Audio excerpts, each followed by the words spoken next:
Hi friends, இப்போ நம்ம சிறகடிக்க ஆசை பார்க்க போகிறோம். சிறகடிக்க ஆசையில் பொட்டிப்பாம்பா அடங்கி போய் நிற்கிறாரு நம்ம முத்து. யாருக்காக? மீனாவுக்காக எல்லாத்தையும் பொறுத்துட்டு அமைதியாக இருக்காரு. மீனாவும் குழந்தைய பார்த்துக்கிற மாதிரி அப்படியே அமைதியாக பார்த்துக்கிட்டு இருக்காங்க. அந்த டைம் பார்த்து மாலைக்காக கண்டிப்பாக பிரச்சனை வரும்னு சொல்லிட்டு எல்லாரும் வெயிட் பண்ணி பார்த்துட்டு இருக்காங்க. அதாவது அண்ணாமலையை கூட்டு வந்து வெயிட் பண்ணி பார்த்துட்டு இருக்காங்க. கடைசியில் பார்த்தா ஸ்ருதி 2 மாலையும் போட்டு வர்றதை பார்த்தோன்னே நம்ம முத்துக்கு பொஷன்னு போயிடுச்சு. என்னடா அது, இந்த பொண்ணு யாருன்னு முடிவெடுக்குன்னு பார்த்தா 2 பேரும் வேணும்னு முடிவெடுத்துச்சு. நல்ல பொண்ணு தான், விவரமான பொண்ணு தான், பொழைக்க தெரிஞ்ச பொண்ணு தான் அப்படின்னு சொல்லிட்டாங்க. நீ பொழைச்சிக்கோமா, நீ கண்டிப்பாக பொழைச்சிக்கோ அப்படிங்கிற மாதிரி சொல்லிட்டாங்க.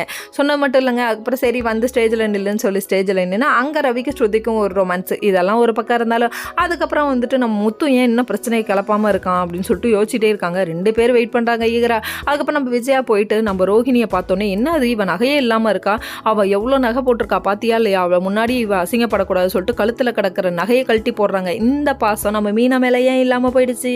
அது சரி, மலேசியா பொண்ணுன்னு சொல்லிட்டு உருட்டிட்டு தெரிஞ்சதுனால தான் இந்த மரியாதை. இது உள்ளூருக்கார பொண்ணுன்னு தெரிஞ்சுன்னு சொன்னிச்சுன்னா அவ்வளோதான், உருட்டுக்கட்டையை எடுத்து பயங்கரமாக உருண்டு அடிக்கும்.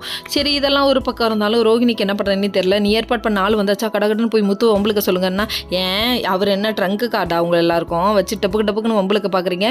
இன்னொரு பக்கம் வந்து ஸ்ருதியோட அம்மா ஃபீல் பண்ணுறாங்க. என்னாச்சு முத்து என்ன பண்ணாலும் கோவப்பட மாட்டாங்கன்னு சொல்லிட்டு. ஏன்னா முத்துவை காலை போட்டு மிதிக்கிறாங்க. அப்படியே மிதிக்கும் போது ஒரு தள்ள வேண்டியதானே, பொதுக்குன்னு கீழே விழுவோம். அப்போ பிரச்சனை கிளப்பலான்னு இவங்க ஒரு போட்டு வெயிட் பண்ணிருக்காங்க. நம்ம மீனா ஒரு பக்கம் எங்கிட்டாவது நவுந்துட்டா பிரச்சனை ஆகிடுமோன்ற பயத்திலே எங்கேயும் நவராமல் சின்ன பிள்ளையை பார்த்துக்கிற மாதிரி உட்காந்து பார்த்துட்டு இருக்காங்க. நம்ம முத்துக்கு என்னாச்சோ தெரிலங்க, இவ்வளோ அமைதியாக இருக்காரு இன்னைக்கு, ஒன்றும் புரியல. ஓகே ஃப்ரெண்ட்ஸ், நெக்ஸ்ட் வீடியோவில் பார்ப்போம். பாய்.